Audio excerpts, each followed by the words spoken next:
विख्यात है। ये घड़ी जो वर्ष में एक बार आती है और देखिए कि ये जो इसके अतिथि शोर के वो अलग अलग पुर्जे हैं वो हमारे कमेंटेटर बॉक्स तक भी उड़ के आ रहे हैं, लेकिन हमें तो थोड़ा हिम्मत रखनी होगी राहुल जी, और हर दुर्घटना के लिए हम तैयार रहते हैं क्योंकि हमारे साथ मर्यादा पुरुषोत्तम है, हमारे आराध्य शिव है, राम है, और जो हम सब के साथ है। जीवन में कभी भी कठिनाई आए, आप कभी भी अपनी भीतरी शक्ति को थोड़ा सा कमजोर महसूस करें तो शिव और शक्ति की आराधना करें। अपने आराध्य की स्मृतियां जहां पर आप पहुंचे तो वो आपके व्यक्तित्व के साथ रहेंगी। और ये बहुत ही मनोरम दृश्य है, एक बहुत शानदार दृश्य मुझे यहाँ दिखाई दे रहा है। और चारों तरफ जितने भी चोर हैं, कल चोर हो जो हमारे कमेंटेटर बॉक्स के सीधे पीछे की तरफ है, हमारे पास में है, लेकिन वहां से भी आंखें इस मैदान की तरफ लगी हुई है। और सामने भी मैं देख रहा हूँ कि जहाँ तक छत है बालकनी है और यहाँ तक की दूर दूर तक पहाड़ियाँ हैं, वहां से भी लोगों के दृश्य हमें दिखाई दे रहे हैं। और मसूरिया पहाड़ी से भी कुछ हमारे दर्शक झांकते हुए मुझे दिखाई दे रहे हैं, और बरकतुल्लाह स्टेडियम की छत से भी हमारे दर्शक इस मैदान की तरफ झांक रहे हैं। और यही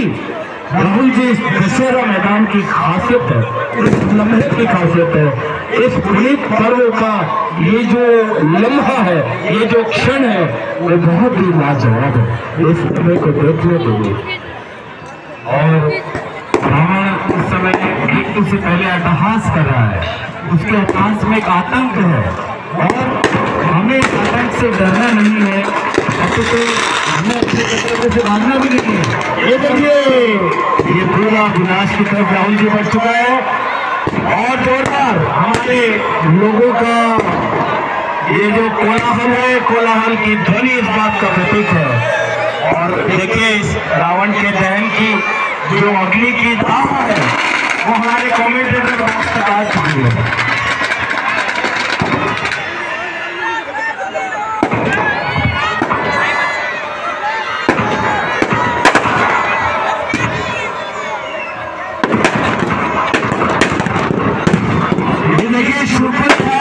तारका के पुतले चल रहे हैं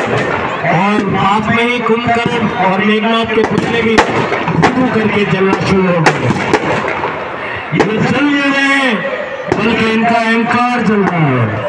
इनका मानवता के प्रति जो इनका दुराचार है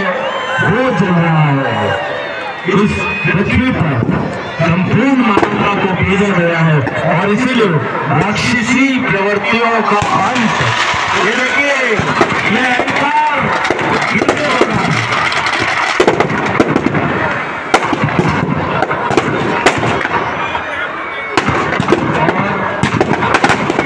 उत्साह से लोग प्रतीक्षा कर रहे हैं, प्रमोद जी रावण के गिरने का प्रतीक्षा कर रहे हैं और कहते हैं कि जब रावण युद्ध में पृथ्वी पे गिरा था पूरी पृथ्वी कांप उठी थी, क्योंकि इतने दिनों से उसके अत्याचार की अनंत ही अत्याचार की कोई सीमा नहीं थी। और जब वो अहंकार चूर हुआ और वो पृथ्वी पे गिरा तो एक बार पूरी पृथ्वी डोल गई, किंतु उसके बाद एक ऐसी शांति छा गई, लोगों के मन में एक ऐसी शांति छा गई, एक ऐसा उत्साह जगा कि बहुत वर्षों तक लोगों को ये युद्ध याद रहा, मुझे भी याद रहा कि कभी किसी की अनीति चलती नहीं है, अहंकार चलता नहीं है, दम चलता नहीं है, और जीत हमेशा मर्यादा के बल की होती है। और चाहे कितनी धन दौलत हो, सोने की लंका